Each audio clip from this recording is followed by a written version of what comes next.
Last week, the UK experienced something extraordinary, a massive heat wave. For a few days, the temperature across the country were so high that they were even higher than parts of Spain. For many people, this sudden burst of tropical weather is a cause of celebration and just go to the beach and parks and just enjoy it. For those of us on the autism spectrum disorder, however, a sudden extreme change in weather is not just a change in temperature, it's also a change in the sensory levels that we experience.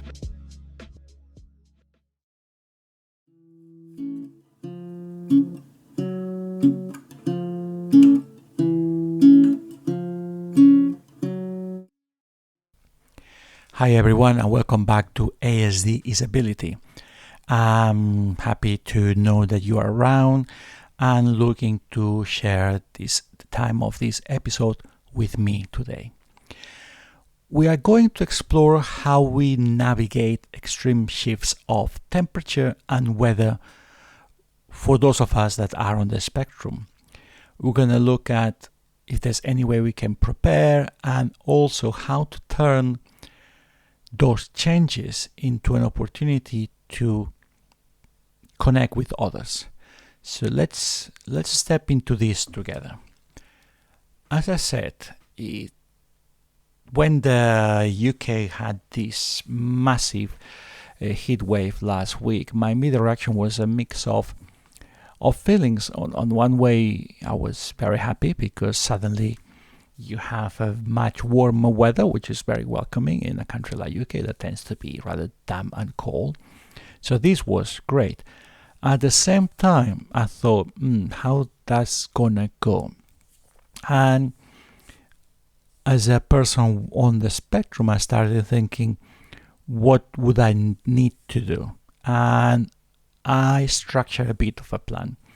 I decided to see what was the forecast for the coming week and then look at when is the sun coming out, when is the highest temperature, closing the windows, putting curtains and then opening when the sun sets, etc. So always managing the temperature inflow, not only because nobody wants to have 30 degrees at home when there's not even aircon, more about creating an environment that was stable and also one I will feel comfortable because it's the one surrounding me.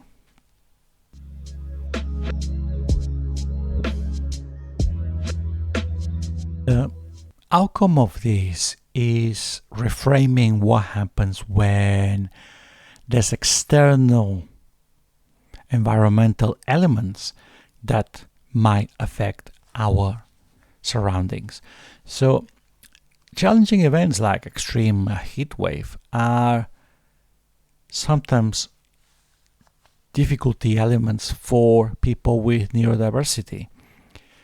It might be because it changes our routine, it might change our perspective, and most of the time we need to create a bit of plan and story around it.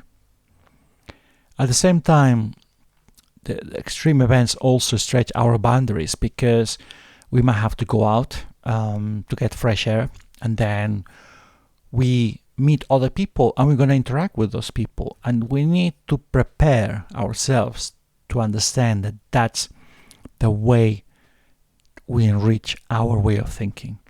So rather than being in our bubble and then suddenly thinking I must go out to get a cooler temperature, before then start thinking what I might experience is there might be some other people around, or if I go to a park there's other people, or the neighbors might be out, they might ask, they might question, oh it's very hot, etc. The usual chit chat that for someone on the spectrum is so difficult to do. So planning ahead, thinking yeah that might happen, it's extremely useful, and I did it myself, and I recommend that you do as well.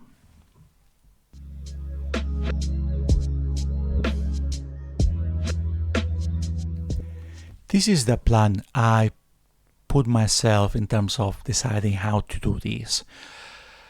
First, making data your friend. So looking at weather forecasts for the coming week in terms of when there's a heat wave, understanding when the sun is come out, setting, when it's going to be the highest temperature.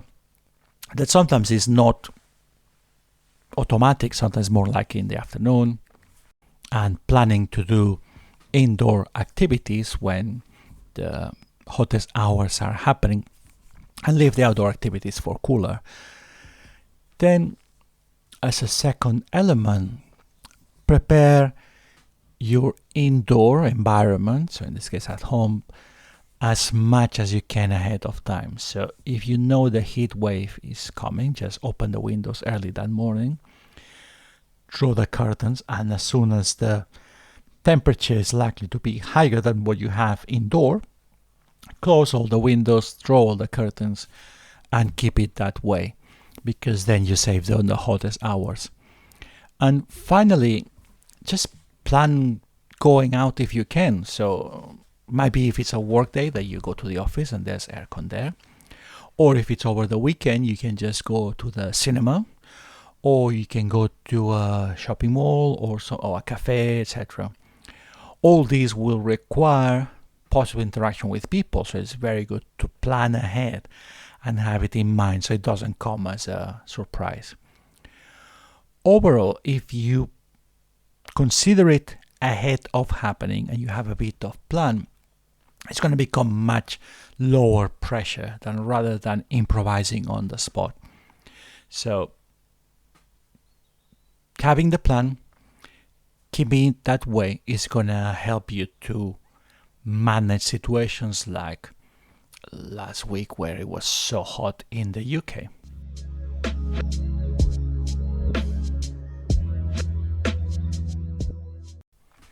As a recap, this is a great reminder of how we perceive sensation in the case of people with neurodiversity. What might feel like a lovely warm day for someone who is a neurotypical can be a challenge with someone on the spectrum. So withdrawing from the heat wave is not possible, and it's a effect that happens around all of us. So the best is just get a plan and manage the sensory input in a way that we are protecting our energy.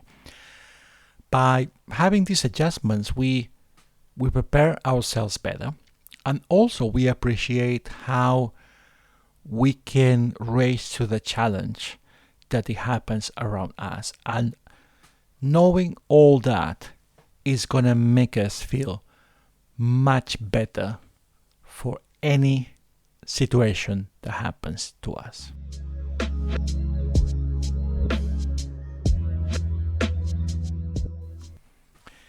Thank you so much for joining me on this episode of ASD is Ability.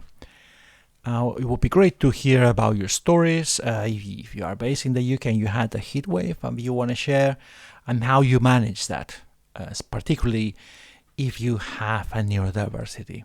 How did it go and how did you cope with that? Remember that sensitivity is a challenge we have, and it's also an opportunity to plan ahead and appreciate who we are, because who we are is what makes us different, and difference is what allows people to be open-minded.